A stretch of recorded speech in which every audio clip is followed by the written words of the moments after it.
assalamualaikum. Waalaikumsalam warahmatullahi wabarakatuh. Kembali lagi sama kita bertiga. Di mana Mbak Tari? Teman cerita Iren. Bersama saya Iren. Saya Feti. Saya Tari. Kali ini bahas apa, Fet? Pertanyaan dari WA yang masuk ya. Apa Kita pertanyaannya, Fet? Oke. ya. Assalamualaikum Kak Iren, boleh saya bertanya? Begini, apa yang terjadi dengan kita semua itu atas izin Allah, termasuk orang yang berkomentar tentang kita juga atas izin Allah. Terus bagaimana dengan anjuran untuk menjaga lisan? Terus itu netizen yang suka nyinyir, apa juga atas izin Allah? Terima kasih. Oke, udah gitu ya. Ya, Udah ya. Nah, Pertama-tama anjuran untuk menjaga lisan. Anjuran untuk menjaga lisan, ya memang itu anjurannya. Itu adalah anjurannya dan yang nggak ada yang salah dengan anjuran itu gitu. Nah, apakah kemudian netizen yang nyinyir itu juga atas izin Allah? Dia nyinyir karena dia tidak bisa menjaga lisan, dia tidak mengikuti anjuran itu. Jadi gini, Allah itu kan menciptakan kita pertama kali waktu itu sebelum udah dibahas di video yang sebelumnya. Allah itu kan menciptakan kita itu kan kertas kosong ya. Kayak kertas kosong. Terus kayak misalnya mobil, seperti kayak orang bikin mobil tanpa bahan bakar dulu gitu kan. Terus dan itu masih baru, masih bagus gitu kan, in rain gitu kan, misalnya masih bagus. Nah, ada manual booksnya. Ini supaya terawat harus diisinya ini bahan bakarnya ini, gitu kan. Terus akan dengan menggunakan olinya ini, gantinya udah sekian ribu jam, sekian begini, seperti begitu, gitu ya kan. Nah, itu sesuai manual booknya seperti itu untuk operatingnya, untuk operating sistemnya sama dengan kita. Kita juga kan bahkan manual booknya udah ada lebih dulu Al-Quran, baru kita ada. Gitu. ya. Udah ada. Nah, ya. jadi seharusnya manual booknya itu kan sesuai dengan Al-Quran dan hadis sahih itu. Nah, ketika anjuran untuk menjaga lisan ya itu manual booknya, tapi ternyata tidak dilakukan. Ya itu bukan lagi apa ya? Bukan lagi takdir Allah, bukan lagi atas izin Allah. Sekarang begini, ketika orang mengisi mobil yang harusnya bahan bakarnya itu adalah Pertalite atau Pertama, kemudian diisi dengan solar, gitu, itu apa dia kalau mau mengisi bahan bakar itu harus izin dulu sama dealernya? Kan enggak. Ya, Ribet. ribet nggak izin dulu. Ya dia bisa lakukan karena memang manusia diprogram seperti begini. Kalau dia dengan jalannya seperti manual book, ya dia akan mengikuti sunatullahnya yang benar. Tapi kalau dia melenceng dari manual book, dia ada aja kreativitasnya gitu ya kan, yang entah itu udah disuruh makan makanan halalan toyibah, tapi dia ada aja kreativitasnya untuk hal makanan, tapi bukan, dan dia tidak peduli dengan halalan toyibah gitu kan, dengan halalan toyibah itu lagi. Nah itu bukan atas izin Allah. Jadi memang ya Allah biarkan manusia itu mau seperti bagaimana gitu. Kalau manusia itu minta petunjuk akan Allah beri petunjuk, tapi kalau dia sakar PDW ya udah gitu. Dan ketika kemudian dia orang-orang yang udah sakar PDW ini Allah izinkan bertemu dengan kita, ini Allah izinkan gitu, pasti ada maksudnya gitu kan. Dan terkadang memang nyinyirnya dia tuh sebenarnya nggak bagus buat kita. Nyinyirnya dia sebenarnya nggak bagus untuk dia. Nyinyirnya dia, kalau kita jadi orang nyinyir sebenarnya nggak bagusnya untuk diri sendiri. Tapi kalau ke orang lain, tergantung orang itu bagaimana menyikapinya. Orang bijak, bahkan seorang nyinyir sekalipun, dia akan menyikapinya dengan slay. Kalau di sana sekarang slay. Dia dari situ dia akan bisa jadi memang ini ya yang terlihat di diri saya gitu kan. Akan memaknainya sebagai teguran, sebagai kritikan, misalnya yang membangun dan lain sebagainya. Dia dan justru dia akan bisa menjadikan ini, kalau sekarang nih misalnya ya para konten-konten kreator yang cerdas itu, dari orang-orang yang nyinyir gitu, orang-orang yang ngeselin tuh diangkat tuh jadi sebuah konten gitu, sebuah konten yang mengedukasi, sebuah konten yang bermanfaat gitu kan. Dari orang yang nyinyir ini, apakah tujuannya untuk supaya si nyinyir ini diam? Enggak juga. Ini tujuannya juga untuk mengedukasi orang lain gitu, dan juga untuk menunjukkan bahwa nggak setiap orang nyinyir ini akan berdampak buruk ke kita. Tapi kalau kita jadi orang nyinyir, udah pasti dampaknya ke kita sendiri. Gitu. Itu sih yang bisa saya jawab seperti itu kalau dari pertanyaan itu. Jadi semua yang terjadi atas izin Allah, ya atas izin Allah. Orang nyinyir itu dipertemukan dengan kita atas izin Allah, ya atas izin Allah. Apakah dia nyinyirnya juga atas izin Allah? Dia itu makan makanan yang nggak bener aja, nggak izin sama Allah kok. Nggak izin sama Allah. Manusia ini kalau sudah bermaksiat, itu bisa melampaui batas daripada iblis. Iblis aja mau ngegoda manusia, mau ngapa-ngapain manusia, izin dulu sama Allah. Manusia enggak. Ya. Manusia mau makan makanan haram, biar jojok aja, enggak ada izin sama Allah, enggak ada. Bahkan yang ada bikin konten. Diterabas. Ini kerupuk diterabas bikin konten ini guys. Kerupuk babi. Kayak gitu kan. Makan di restoran halal. Ibaratnya diterabas makan yang gitu ya. Nah, ya diterabas. Terus dibilang dia jadi nyinyir karena izin Allah, enggak. Orang-orang yang ucapannya itu enggak benar, perilakunya enggak benar, makanannya enggak benar deh. Karena yang dia makan itu akan jadi darah dan daging di dalam tubuhnya dia, dan itu nanti akan keluar. Jadi bagaimana orang itu suka dengan sebuah buku bacaan, maka itulah makanannya. Gitu. Jadi orang-orang yang seperti begini, ini sudah bisa dipastikan makanannya nggak benar. Tidak memenuhi 3 persyaratan halal aja, tidak memenuhi 3 persyaratan halal. Udah dibahas kan ya waktu itu, udah di-upload juga videonya ya, Batar ya? Sudah. Ya, nah, tidak memenuhi. Nah, kalau untuk tahu tentang 3 persyaratan halal, cari di video kita, ada. Scroll di bawah-bawah ada. Di situ. Jadi udah jelas gitu. Mau atas izin Allah untuk perkara ada nyinyiran atau apa ya, kalau kita tergantung kita menyikapinya bagaimana ya Mbak ya. Yang jelas kalau kita sendiri nyinyir itu nggak bagus buat diri kita, nggak bagus, sama sekali nggak bagus buat hati kita, nggak bagus buat kewarasan kita sebenarnya loh, karena kita biasa ngelihat jelek-jeleknya orang. Tapi kalau buat orang lain yang menerima nyinyiran kita, nah tergantung si orang yang menerima ini nih, dia akan bersikap bagaimana? Akan bersikap balik nyerang, atau akan bersikap ngajak debat, ngajak berantem, atau dia akan cuekin, akan diemin, atau dia akan menjadikan itu sebagai sesuatu yang mengedukasi. Tuh. Itu tergantung orang lain. Jadi jangan dikira kalau nyinyir itu biasanya kan orang nyinyir, tapi dia bilangnya masa kritik nggak boleh, begitu kan? Ya.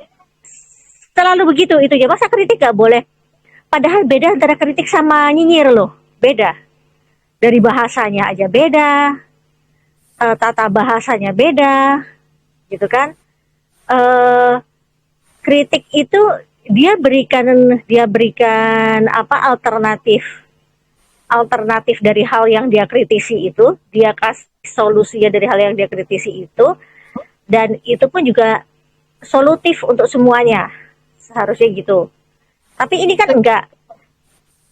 Sekarang banyak orang yang nyinyir dengan dalih mengkritisi, padahal dia nyinyir, dalih mengkritisi, dan mengkritisi itu kebaikan menurut dia sendiri.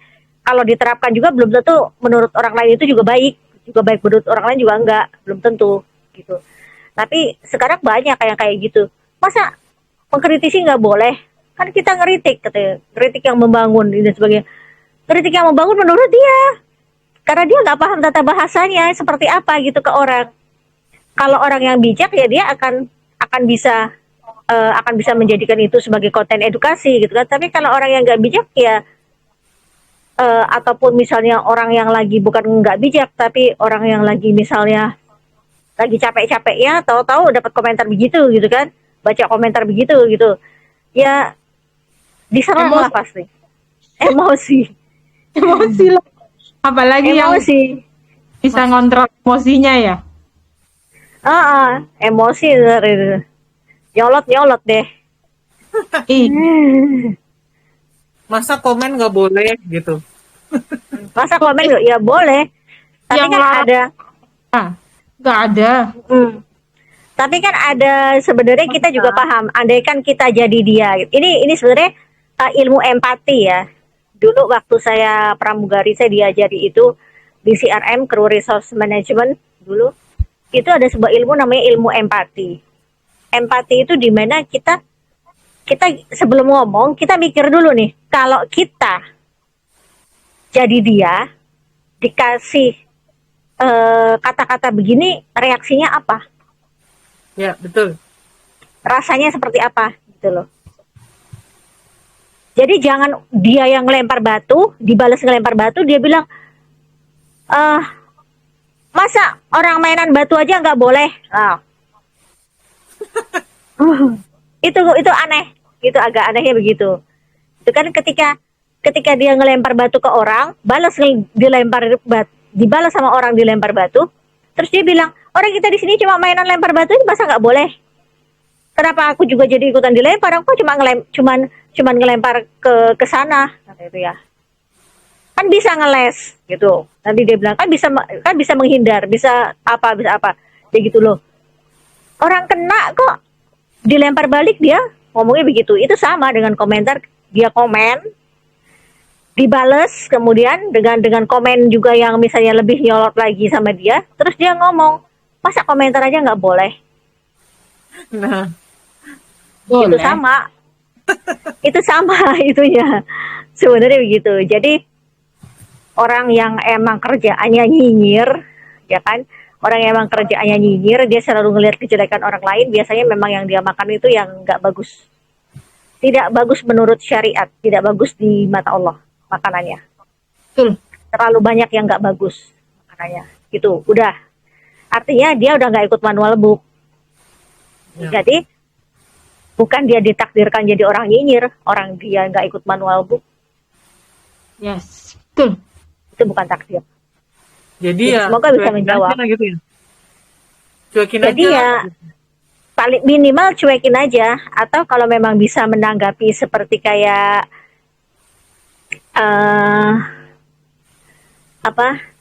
Kiai siapa ya? Aduh, lupa. Udah di ujung ini.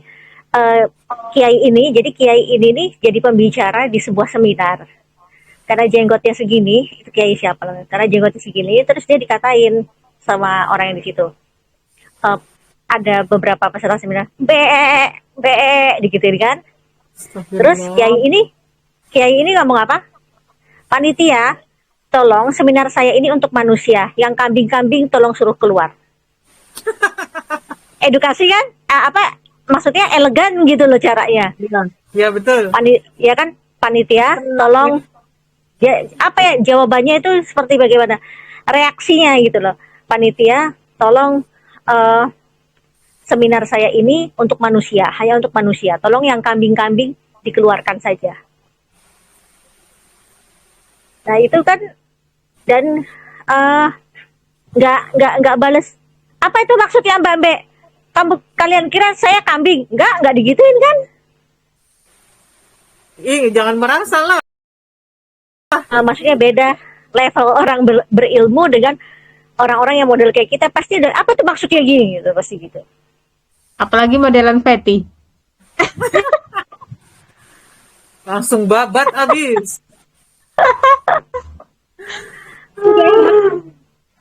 Sudah. gitu. Jadi belajarlah, sebenarnya dulu belajarlah dari para ulama kita yang berbeda pendapat, tapi mereka tetap bisa tertawa bersama gitu loh, nggak saling menjatuhkan, tidak saling menjelekkan gitu kan. Tidak saling merasa bahwa dirinya lebih benar gitu kan. Belajarlah dari situ, dan bagaimana mengkritisi satu dengan yang lainnya gitu kan. Belajar dari situ, seperti apa, ada banyak ulama kita juga sekarang, dan juga alhamdulillah mereka semoga diberikan umur panjang dan kesehatan gitu kan. Amin. Seperti yang saya contohkan ini ya, misalnya saya contohkan seperti Ustadz Khalid Basalamah misalnya gitu kan.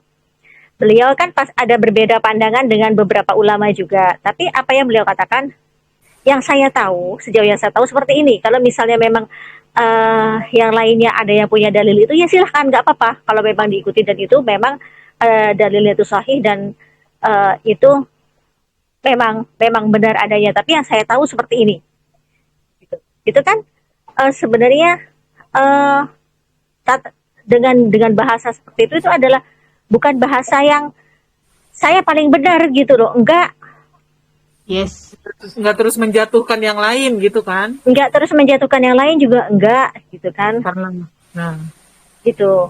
Nah, sepertinya itu contohnya seperti kayak Ustadz Abdul Somad. Beliau bisa bicara ketika beliau bisa bicara Ahmad Buya Yahya yang seperti itu, beliau bisa bicara kenapa dari kalangan NU pakai kunut, kenapa dari kalangan Muhammadiyah tidak pakai kunut. Semua bisa dijelaskan gitu kan, bisa dijelaskan dengan kenapa yang ini demikian, yang ini demikian, kenapa yang ini seperti ini, yang ini seperti ini. Itu bisa dijelaskan, dan itu sebenarnya sama-sama Islam, kita sama-sama syahadatnya sama, Rasulnya sama, Tuhannya sama gitu kan.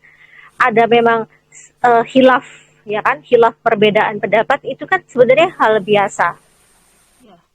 Gitu kan. Yang penting kan bukan hal-hal yang misalnya memang prinsip sekali di dalam Islam, seperti kayak sholat 5 waktu, kemudian nanti ada khilaf lagi. Oh enggak, sholatnya cuma 3 waktu aja misalnya gitu kan. Kan nggak ada yang begitu, nggak ada. kalau itu jelas nggak Itu yang benar. Itu jelas nggak benar itu. Itu jelas nggak benar. Jadi kalau untuk hal-hal yang seperti begitu, walaupun memang itu masih dalam range ibadah ya, masih dalam track ibadah, tapi ada memang hal-hal yang merupakan khilaf ulama, ya nggak usah jadi nggak usah jadi debat gitu. Itu yang saya ini. Kalau misalnya pun kita, jadi sebenarnya ini netizen Indonesia ini saya nggak ngerti gitu, baca ada yang makanannya bener, ada yang enggak, tuh bisa kita lihat kok dari komentarnya tuh, dari komentarnya. Kalau kita nggak setuju dengan apa yang dikatakan Ustadz ini, nggak usah body shaming, terus nggak usah komentar yang terus langsung dia sebut namanya, dasar nih si Abdullah misalnya begitu kan, itu terus udah gitu diiniin lagi, di itu body shaming banyak kan kayak gitu ya, di kolom komentar. Itu makanannya tuh nggak beres tuh, makanan nggak beres, jadi tuh jarinya ngetiknya juga nggak beres gitu, karena Nyerangnya yang lain gitu ya. Iya, karena ada ulama juga yang ulama yang mengatakan bahwa kita itu seperti teko. Yang kita keluarkan, hati-hati nih, yang kita keluarkan itu adalah apa yang kita makan, apa yang diisi. Jadi teko itu kalau isinya teh ya keluarnya teh kan, isinya kopi keluarnya kopi, isinya susu keluarnya susu, gitu. Nah, kita seperti itu. Jadi sebenarnya kenapa ada perintah menjaga lisan, yaitu supaya jangan diliatin banget dong kalau misalnya isinya itu isinya air comberan gitu kan, kok kelihatan sekali seperti itu. Gitu. Jadi itu hati-hati itu kan, perintah menjaga lisan itu benar. Tapi kalau emang udah itu ya memang nggak akan tertahankan, mereka keluar juga itu. Itu Bu. Jadi yang bisa disimpulkan adalah Ya. Eh, perintah menjaga lisan itu yang memang harus dilakukan. Nyinyir, nyinyir itu dia bukan takdir, dia tidak ditakdirkan untuk jadi orang nyinyir. Nggak ada orang yang Allah takdirkan untuk jadi orang nyinyir, nggak ada. Gitu. Dan kalau si nyinyir itu datang pada kita, berarti memang itu Allah izinkan dia dipertemukan dengan kita. Dan tergantung gimana reaksi ibu aja. Itu aja kesimpulannya. Mungkin Fatih Semoga- Mbak Tari mau nambahin? Enggak. Udah, semoga ibunya paham dengan penjelasan. Sebenarnya udah cukup jelas kok, Mbak. Jelas. Sebenarnya udah jelas. Udah cukup jelas. Mbak Tari, Oke, Udah sih, paling ya itu soal menjaga lisan kan memang harus. Terus aku sih selalu ingetnya ada pernah dengar gini loh, ucapan itu kan doa, makanya ya mendingan yang baik-baik aja gitu kan. yang keluar yang baik-baik aja. Nah, gitu. pakai itu Pokoknya. termasuk cara kita menjaga lisan. Aku sih. Apa? Aku. Termasuk lisan biar nggak kebablasan. Iya. Jadi kadang ada orang gitu, ada orang sebenarnya juga nggak niat gimana-gimana sama kita, tapi emang dia begitu gitu kan, emang dia ya rada-rada norak gitu atau apa gitu kan. Ya kita kita pinter-pinternya kita untuk orang ini dihadapkan ke kita sama Allah gitu ya, sama Allah dihadapkan ke kita, kok bisa-bisanya gitu jadi dia dibuat bersinggungan dengan kita, entah dia lagi ngomenin kita apa atau apa, itu pasti ada maksudnya. Ada maksud, ada tujuannya. Ya. Pasti ada maksudnya. Ada maksud Allah di situ. Aku Ada maksud Allah. Ada yang lagi Ada